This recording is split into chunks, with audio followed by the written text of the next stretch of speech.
英語聞き流しリスニング、英語テキストと MP3 音声ダウンロードはホームページからご利用いただけます。88thpp.com 88thpp.com Chapter 5 Being Neighborly. What in the world are you going to do now, Joe? Asked Meg one snowy afternoon, as her sister came tramping through the hall, in rubber boots, old sack, and hood, with a broom in one hand and a shovel in the other. Going out for exercise, answered Joe with a mischievous twinkle in her eyes. I should think 2 long walks this morning would have been enough. It's cold and dull out, and I advise you to stay warm and dry by the fire, as I do, said Meg with a shiver. Never take advice. Can't keep still all day, and not being a pussycat, I don't like to doze by the fire. I like adventures, and I'm going to find some. Meg went back to toast her feet and read Ivanhoe, and Joe began to dig paths with great energy.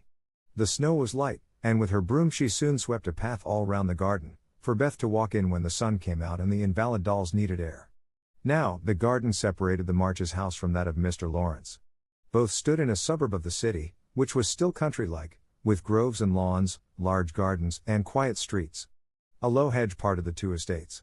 On one side was an old, brown house, looking rather bare and shabby, robbed of the vines that in summer covered its walls and the flowers, which then surrounded it. On the other side was a stately stone mansion, plainly betokening every sort of comfort and luxury, from the big coach house and well-kept grounds to the conservatory, and the glimpses of lovely things one caught between the rich curtains. Yet it seemed a lonely, lifeless sort of house, for no children frolicked on the lawn, no motherly face ever smiled at the windows, and few people went in and out, except the old gentleman and his grandson. To Joe's lively fancy, this fine house seemed a kind of enchanted palace, full of splendors and delights which no one enjoyed. She had long wanted to behold these hidden glories, and to know the Lawrence boy who looked as if he would like to be known, if he only knew how to begin. Since the party, she had been more eager than ever, and had planned many ways of making friends with him, but he had not been seen lately, and Joe began to think he had gone away, when she one day spied a brown face at an upper window, looking wistfully down into their garden, where Beth and Amy were snowballing one another. That boy is suffering for society and fun, she said to herself. His grandpa does not know what's good for him, and keeps him shut up all alone. He needs a party of jolly boys to play with, or somebody young and lively. I've a great mind to go over and tell the old gentleman so. The idea amused Joe, who liked to do daring things and was always scandalizing Meg by her queer performances. The plan of going over was not forgotten. And when the snowy afternoon came, Joe resolved to try what could be done. She saw Mr. Lawrence drive off, and then sallied out to dig her way down to the hedge, where she paused and took a survey. All quiet, curtains down at the lower windows, servants out of sight, and nothing human visible but a curly black head leaning on a thin hand at the upper window.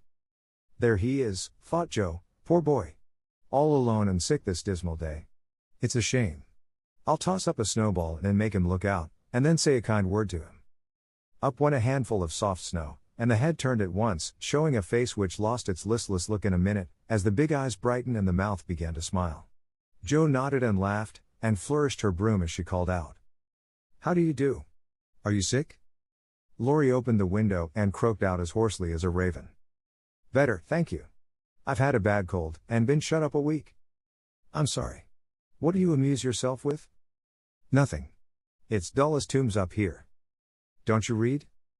Not much. They won't let me. Can't somebody read to you?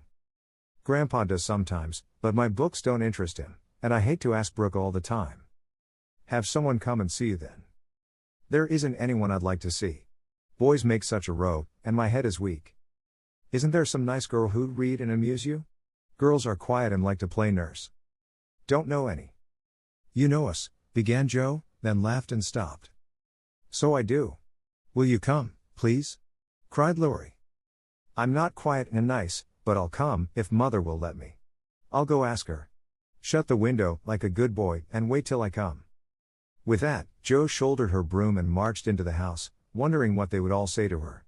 Laurie was in a flutter of excitement at the idea of having company, and flew about to get ready, for as Mrs. March said, he was a little gentleman and did honor to the coming guest by brushing his curly pate, putting on a fresh color, and trying to tidy up the room, which in spite of half a dozen servants, was anything but neat.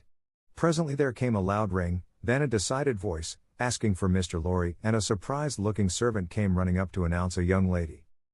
All right, show her up, "It's Miss Joe," said Laurie, going to the door of his little parlor to meet Joe, who appeared, looking rosy and quite at her ease, with a covered dish in one hand and Beth's 3 kittens in the other. "Here I am, bag and baggage," she said briskly. "Mother sent her love, and was glad if I could do anything for you. Meg wanted me to bring some of her blanc mange, she makes it very nicely, and Beth thought her cats would be comforting. I knew you'd laugh at them, but I couldn't refuse, she was so anxious to do something." It so happened that Beth's funny loan was just the thing, for in laughing over the kits, Laurie forgot his bashfulness, and grew sociable at once. "That looks too pretty to eat," he said, smiling with pleasure, as Joe uncovered the dish, and showed the blanc mange, surrounded by a garland of green leaves, and the scarlet flowers of Amy's pet geranium. "It isn't anything, only they all felt kindly and wanted to show it. Tell the girl to put it away for your tea. It's so simple you can eat it, and being soft, it will slip down without hurting your sore throat. What a cozy room this is. It might be if it was kept nice, but the maids are lazy, and I don't know how to make them mind. It worries me though. I'll write it up in 2 minutes, for it only needs to have the hearth brushed, so, and the things made straight on the mantelpiece, so, and the books put here, and the bottles there, and your sofa turned from the light and the pillows plumped up a bit. Now then, you're fixed." And so he was, for, as she laughed and talked, Joe had whisked things into place and given quite a different air to the room. Laurie watched her in respectful silence, and when she beckoned him to his sofa, he sat down with a sigh of satisfaction, saying gratefully, "How kind you are. Yes, that's what it wanted. Now please take the big chair and let me do something to amuse my company." "No, I came to amuse you. Shall I read aloud?" And Joe looked affectionately toward some inviting books nearby. "Thank you. I've read all those, and if you don't mind, I'd rather talk," answered Laurie. "Not a bit. I'll talk all day if you'll only set me going. Beth says I never know when to stop." "Is Beth the rosy one, who stays at home good deal and sometimes goes out with a little basket?" asked Laurie with interest. "Yes, that's Beth. She's my girl, and a regular good one she is, too.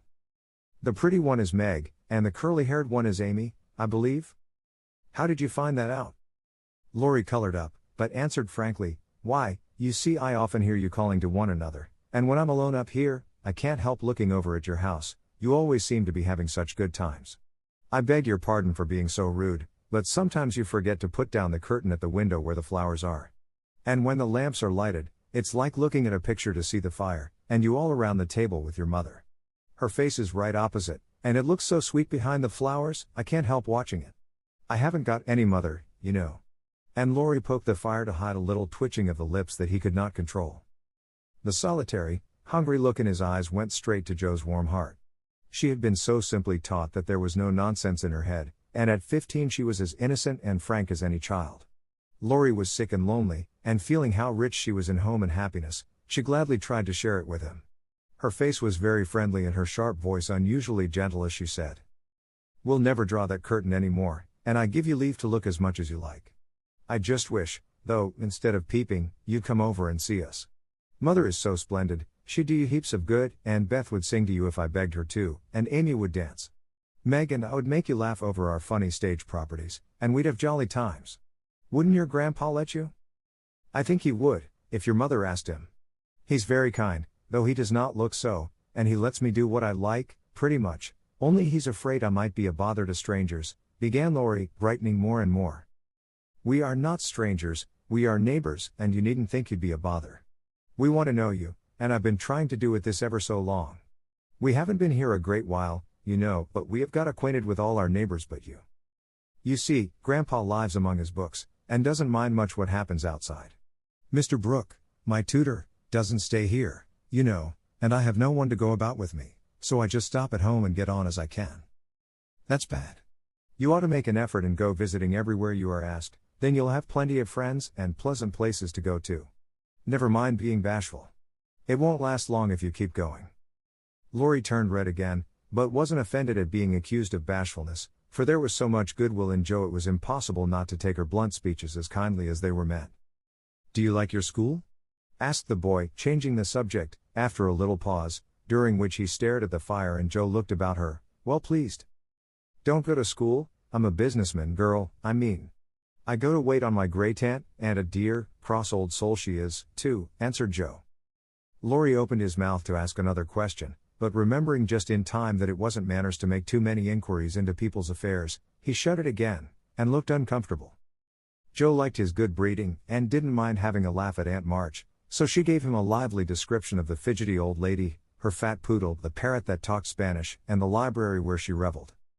Laurie enjoyed that immensely, and when she told about the prim old gentleman who came once to woo Aunt March, and in the middle of a fine speech, how Pole had tweaked his wig off to his great dismay, the boy lay back and laughed till the tears ran down his cheeks, and a maid popped her head in to see what was the matter.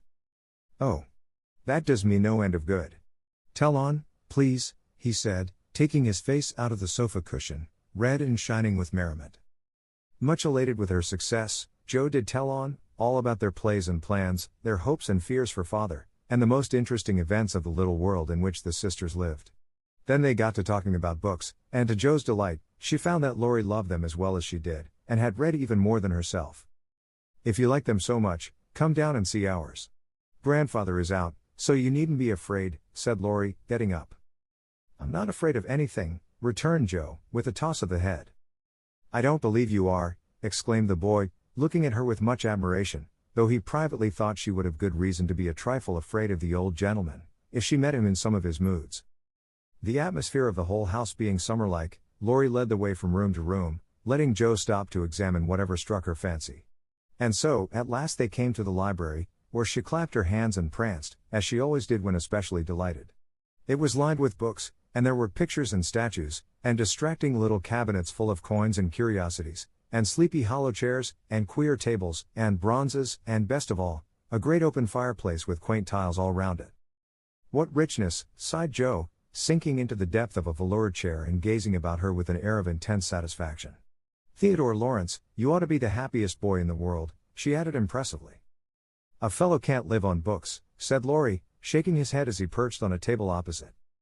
Before he could say more, a bell rang, and Joe flew up, exclaiming with alarm, "Mercy me! It's your grandpa." "Well, what if it is? You are not afraid of anything, you know," returned the boy, looking wicked. "I think I am a little bit afraid of him, but I don't know why I should be. Mommy said I might come, and I don't think you're any the worse for it," said Joe, composing herself, though she kept her eyes on the door. "I'm a great deal better for it, and ever so much obliged. I'm only afraid you are very tired of talking to me." "It was so pleasant, I couldn't bear to stop," said Laurie gratefully. "The doctor to see you, sir," and the maid beckoned as she spoke. "Would you mind if I left you for a minute? I suppose I must see him," said Laurie. "Don't mind me. I'm happy as a cricket here," answered Joe. Laurie went away, and his guest amused herself in her own way. She was standing before a fine portrait of the old gentleman when the door opened again, and without turning, she said decidedly, "I'm sure now that I shouldn't be afraid of him, for he's got kind eyes, though his mouth is grim, and he looks as if he had a tremendous will of his own. He isn't as handsome as my grandfather, but I like him." "Thank you, ma'am," said a gruff voice behind her, and there, to her great dismay, stood old Mr. Lawrence. Poor Joe blushed till she couldn't blush any redder, and her heart began to beat uncomfortably fast as she thought what she had said. For a minute a wild desire to run away possessed her, but that was cowardly, and the girls would laugh at her, so she resolved to stay and get out of the scrape as she could. A second look showed her that the living eyes, under the bushy eyebrows, were kinder even than the painted ones, and there was a sly twinkle in them, which lessened her fear a good deal. The gruff voice was gruffer than ever, as the old gentleman said abruptly, after the dreadful pause, "So you're not afraid of me, hey?" "Not much, sir." "And you don't think me as handsome as your grandfather?" "Not quite, sir." "And I've got a tremendous will, have I?" "I only said I thought so." "But you like me in spite of it?"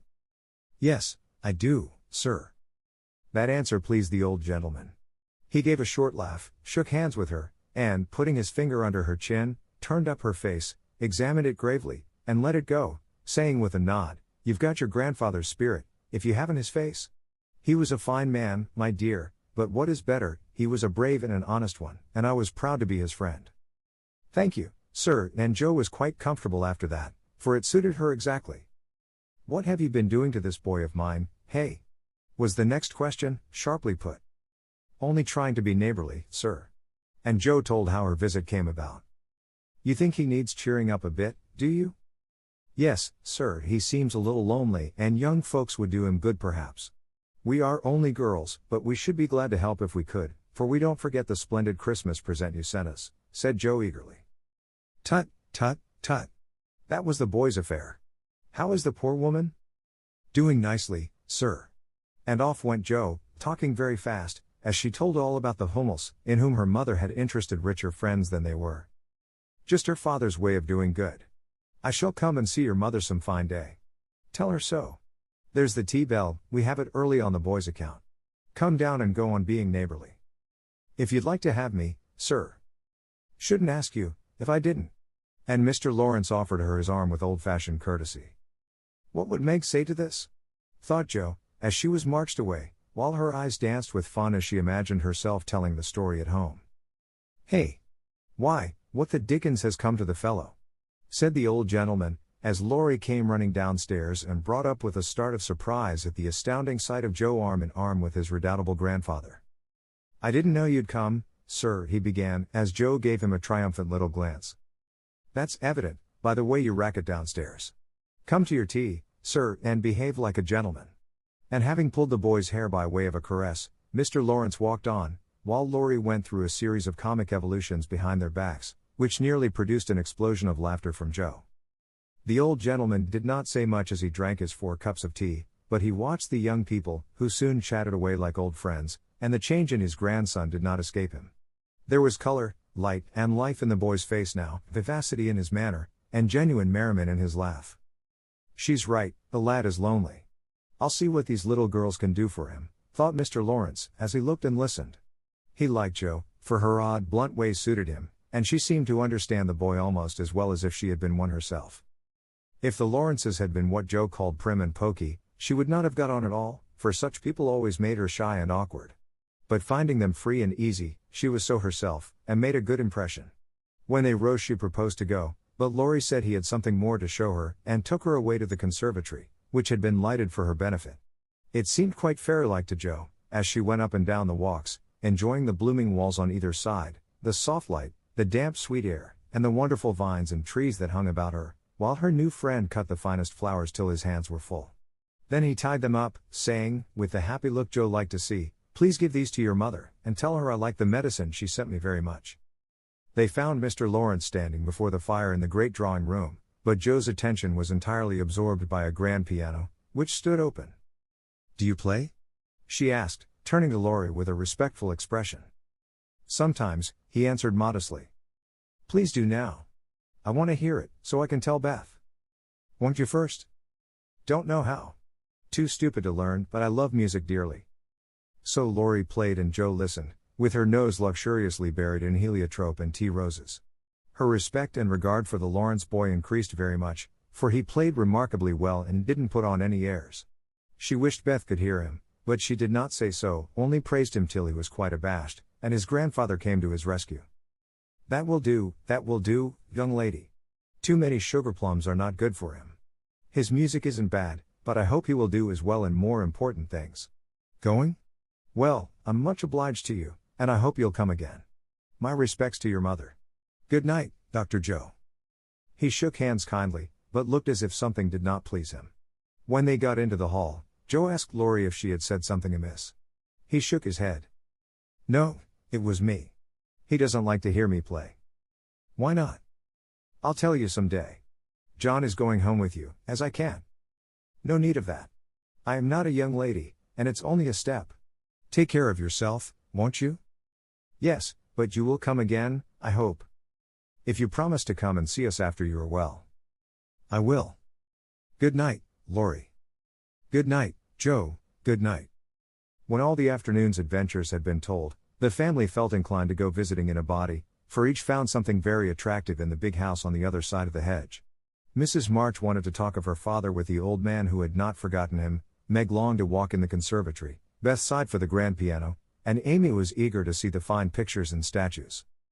"Mother, why didn't Mr. Lawrence like to have Laurie play?" asked Joe, who was of an inquiring disposition. "I am not sure, but I think it was because his son, Laurie's father, married an Italian lady, a musician, which displeased the old man, who is very proud. The lady was good and lovely and accomplished, but he did not like her and never saw his son after he married. They both died when Laurie was a little child, and then his grandfather took him home. I fancy the boy, who was born in Italy, is not very strong, and the old man is afraid of losing him, which makes him so careful. Laurie comes naturally by his love of music, for he is like his mother, and I dare say his grandfather fears that he may want to be a musician. At any rate, his skill reminds him of the woman he did not like, and so he glowered as Joe said. "Dear me, how romantic," exclaimed Meg. "How silly," said Joe. "Let him be a musician if he wants to, and not plague his life out sending him to college, when he hates to go. That's why he has such handsome black eyes and pretty manners, I suppose." "Italians are always nice," said Meg, who was a little sentimental. "What do you know about his eyes and his manners? You never spoke to him?" "Hardly," cried Joe, who was not sentimental. "I saw him at the party, and what you tell shows that he knows how to behave. That was a nice little speech about the medicine mother sent him. He meant the blancmange, I suppose." "How stupid you are, child. He meant you, of course." "Did he?" And Joe opened her eyes as if it had never occurred to her before. "I never saw such a girl. You don't know a compliment when you get it," said Meg, with the air of a young lady who knew all about the matter. "I think they are great nonsense, and I'll thank you not to be silly and spoil my fun. Laurie's a nice boy and I like him, and I won't have any sentimental stuff about compliments and such rubbish. We'll all be good to him because he hasn't got any mother, and he may come over and see us, mayn't he, Mommy?"